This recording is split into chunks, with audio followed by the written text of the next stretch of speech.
Namaskar. Welcome to the Happy Yogi channel. So we are starting a new series for mantra chanting. So first we are taking the Patanjali Yoga Sutra.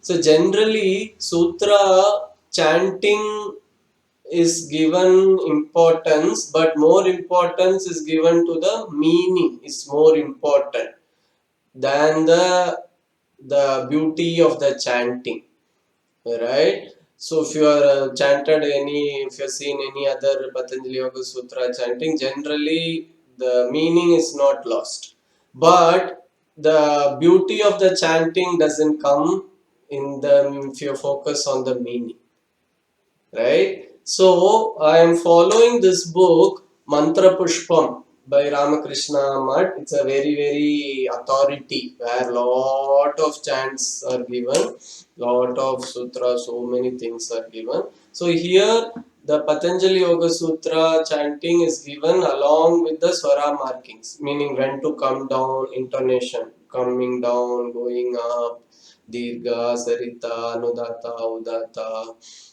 So, but again I told there the words gets combined. So, see, Sanskrit is a maybe the only language which I know where you can combine 2, 3 words or 5, 10 words also into one word. There are rules how to combine. See, for example, this is a sentence. In English, this THS is. You can't combine this and is. But in Sanskrit, it's possible. So you can combine 4, 5 words into one, and it gives beauty. And when you combine, the meaning is same, but the meaning all comes together. So we will see how it works. Say I'll just take a simple example. The first sutra of Yoga Sutra, Atha Yoga Anu Shasanam. So 4 words. Atha Yoga Anu Shasanam. So in the Mantra Pushpam book, in chanting, it becomes Atha. The first word remains the same. Yoga Anu Shasanam. So Yoga Anu Shasanam becomes one word. So it's chanted like Atha Yoga Anu Shasanam.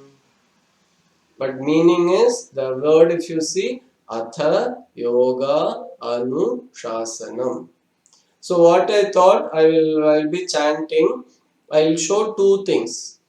To my left, I'll put the 4 the meaning per se in Hindi, Devanagari, Sanskrit, and the English also. So you can see the words, and then the other side will be combining as per the Mantra Pushpam book chanting along with the Swara markings. So whenever there is underline, it means the word is starting. Like you pause and then just like you are starting a new word. And if there is a uptick mark, you have to raise the voice. If there is double uptick, you have to raise the voice, elongate the voice.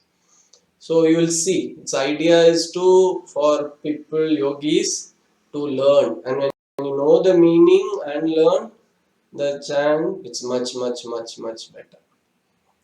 Okay, so I'll be chanting. I'll be helped by with my daughters. So they will be chanting along like a following.